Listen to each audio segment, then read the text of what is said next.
The afternoon sun cast a faint glow over Washington, D.C. Karoline Leavitt, 27 years old, the youngest White House press secretary in history, was resting in her luxurious apartment near the White House. The small silver cross on the collar of her navy blue blazer, a mark of faith from New Hampshire, glimmered as she stood up. Suddenly, her phone rang. President Trump was calling. "Karoline, there's a religious case at the D.C. local court. A group of Christians is suing because they were banned from praying in public. Go now, observe, report." His voice was urgent, leaving her no time to think. Karoline's tidy apartment reflected her discipline, documents neatly stacked, business attire prepared in advance. Today, she opted for a simpler style: blazer, white shirt, black pants. But she still wore the cross as a habit. As Trump's spokesperson, she was used to handling crises, but this was different. It touched her personal faith.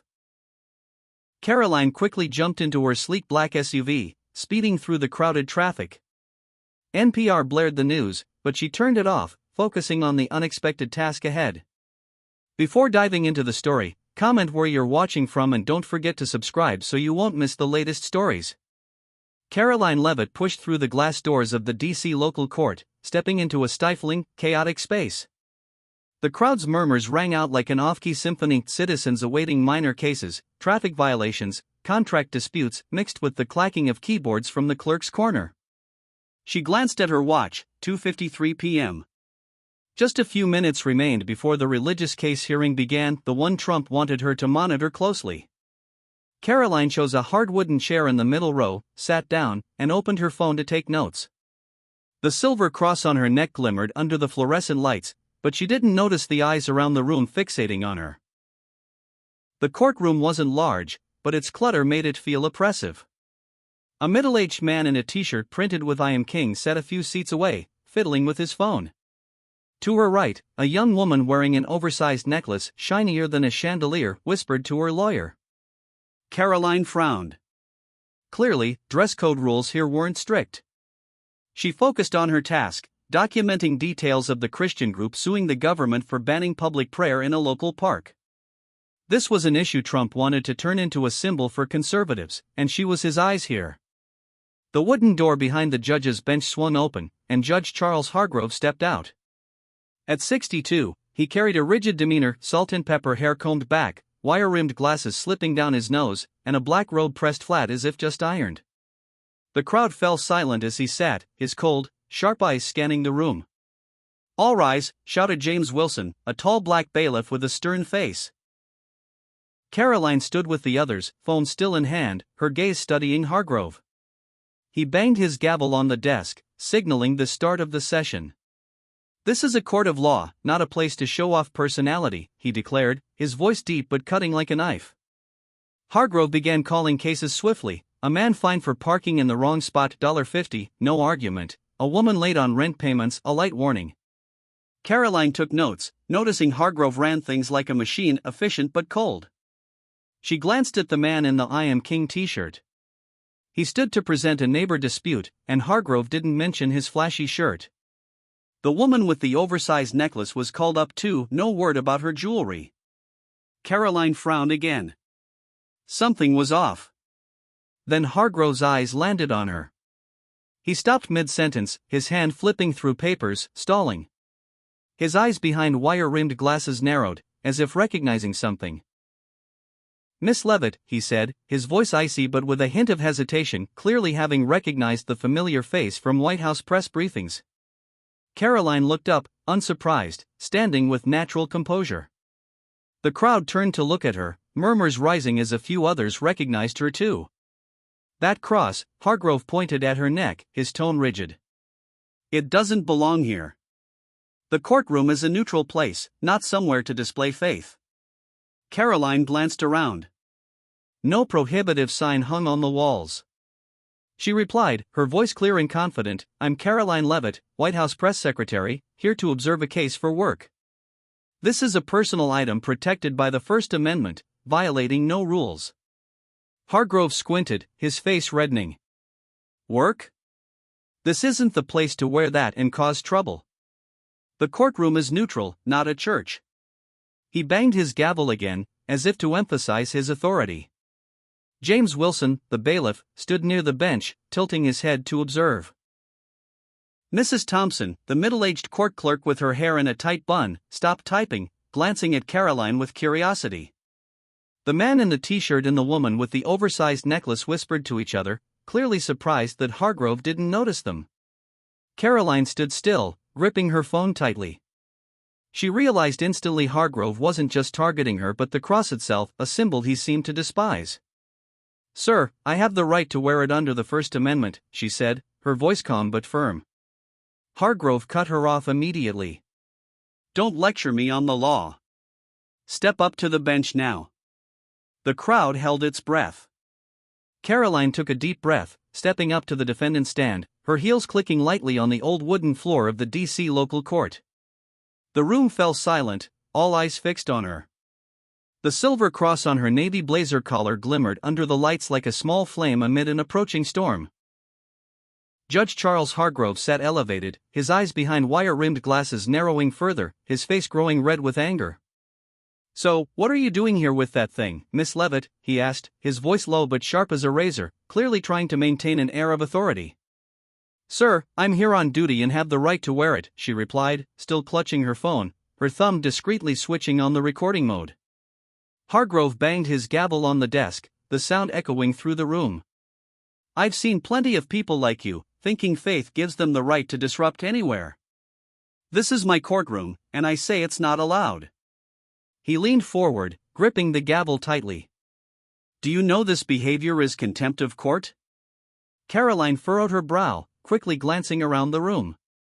The man in the "I Am King" t-shirt sat there unnoticed. The woman with the oversized necklace whispered to her lawyer, ignored. Yet her tiny cross was the problem. "Sir, I'm not disrupting anything," she replied, her voice still steady. "I'm here for work, and my attire doesn't affect anyone. If you have a specific ban, I'd like to see the written rule." Hargrove smirked, a cold, humorless grin. "A rule? I am the rule here. You walked into my courtroom with that, disrespecting the law, and now you dare demand a document?" He banged the gavel again so hard that Mrs. Thompson, the clerk, stopped typing and looked up with concern.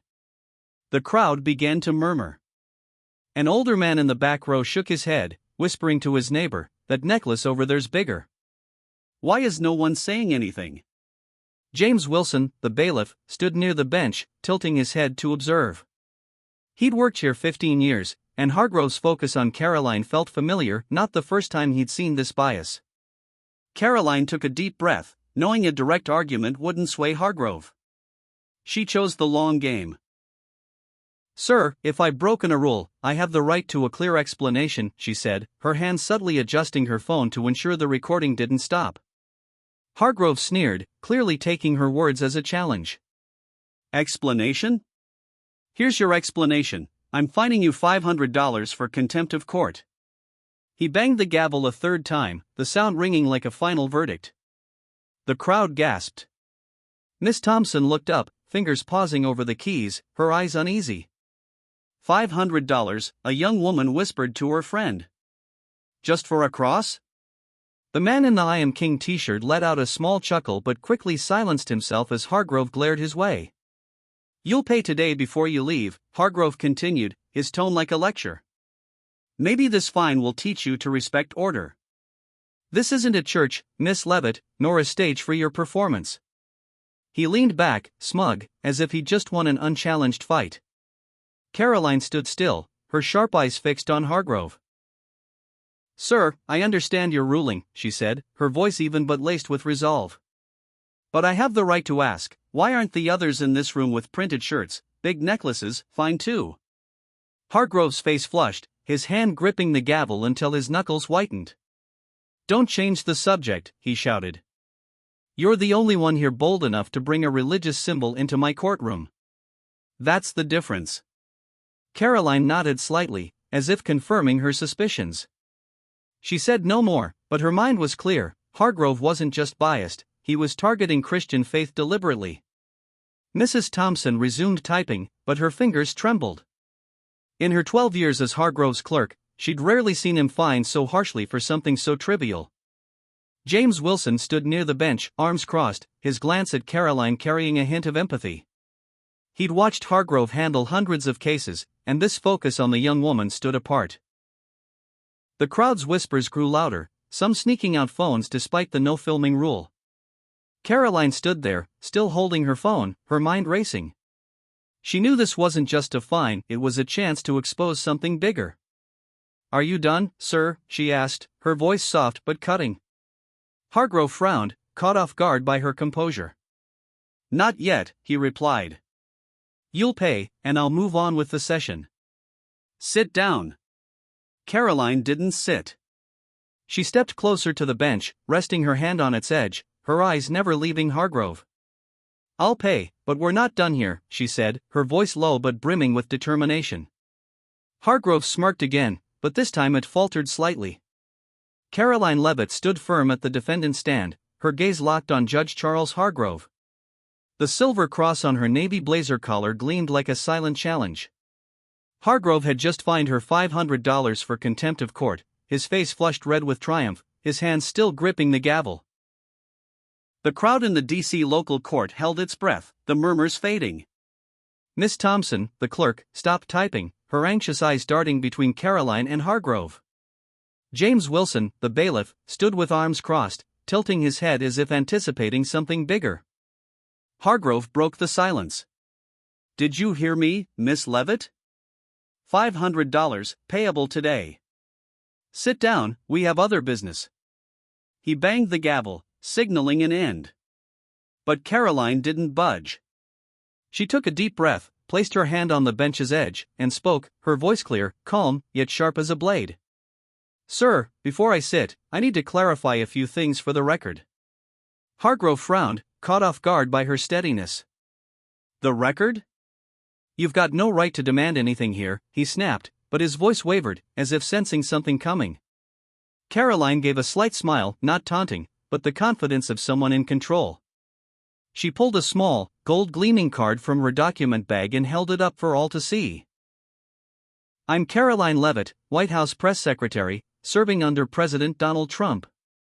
But what you don't know, Judge Hargrove, is that I don't just talk well. I know the law deeper than you might think." The crowd gasped. The man in the "I Am King" t-shirt gaped. The woman with the oversized necklace whispered to her lawyer. Hargrove froze, his hand on the gavel stilled midair. "That doesn't change the fact that you broke my rules," Hargrove muttered, his voice fading. But Karoline didn't let him regain his momentum. She stepped closer to the podium, her voice echoing throughout the room. "Your rules, or your personal bias?" "I'm here on the president's orders to observe a religious case, a group of Christians suing for their right to pray in public. This cross," she pointed to her neck, "is my religious freedom, protected by the First Amendment. You fine me for it, but do you know what the law says?" Hargrove's face reddened, trying to push back. "I don't need you teaching me the law. This is my courtroom, and I decide." Karoline cut him off, her voice firmer than ever. "You're wrong, sir. The law isn't yours alone. Let me remind you of Church of Lukumi Babalu I vs. City of Hialeah, 1993. The Supreme Court ruled that banning religious symbols without just cause violates the Constitution. Do you have a just cause, or is it just because you don't like it?" The crowd fell dead silent. A few sneaked phone photos despite the rules. Hargrove opened his mouth but found no words. Mrs. Thompson held her breath, fingers hovering over the keys. James Wilson nodded slightly, eyes alight. He'd seen many cases but never a defendant flipped the script this fast. Karoline pressed on, her voice like a rehearsed speech. "You fine me $500 for contempt, but I've got proof right here in this room. That man," she pointed to the "I Am King" t-shirt wearer, "wears a printed shirt, clearly against dress code, yet you said nothing. Her," she pointed to the woman with the big necklace, "she's got flashy jewelry, but you're silent. Only my cross, a Christian symbol, angered you." "That's not law, sir. That's bias." Hargrove trembled, his face shifting from red to pale. You're slandering me," he stammered, his voice weak, unconvincing. Karoline didn't stop. She raised her phone. I've recorded everything from when you called me up to now. I've also texted the White House office, reporting this injustice. You want to find me? Fine. But this doesn't end here. The crowd erupted in whispers. Someone shouted, "She's right." Another clapped, quickly hushed by James Wilson. Hargrove panicked, grasping for control. "Miss Leavitt, I can withdraw the fine. No need to escalate this." He banged the gavel feebly, his voice shaky. But Karoline shook her head, her gaze unwavering. "No, sir. Withdrawing it because of who I am only proves you're more wrong. The issue isn't me, it's how you run this court. I demand you review the past 6 months' records, all fines tied to religious symbols. And I propose mandatory First Amendment training for court staff, including you." The courtroom exploded. The older man in the back stood, clapping, yelling, "That's right." A young woman whispered, "Who is she?" "Amazing." Mrs. Thompson typed furiously, capturing every word, her eyes gleaming as if witnessing history. James Wilson smiled discreetly, he'd known she was special from the start. Hargrove slumped into his chair, face ashen, hands trembling on the gavel. He looked at Karoline, truly seeing her for the first time, not as a defendant but as a formidable foe. "You think I'm just a spokesperson?" Karoline said, her voice low but powerful. "But I've worked with President Trump through countless lawsuits, from elections to policy. I taught myself law to defend him, and now I'm using it to defend myself and others. You just made a big mistake, Judge Hargrove." She placed her White House card on the bench, stepped back, her eyes never leaving him. Hargrove opened his mouth but said nothing. He knew he'd crossed someone not just smart but a legal genius. The crowd erupted again, scattered applause breaking out. Mrs. Thompson typed faster than ever, as if to preserve the moment forever. James Wilson stepped closer to the bench, his eyes full of respect for Karoline. Hargrove sat there, his authority crumbling before everyone's eyes. Karoline stood still, the cross still shining, no longer just a symbol of faith but her flag of victory.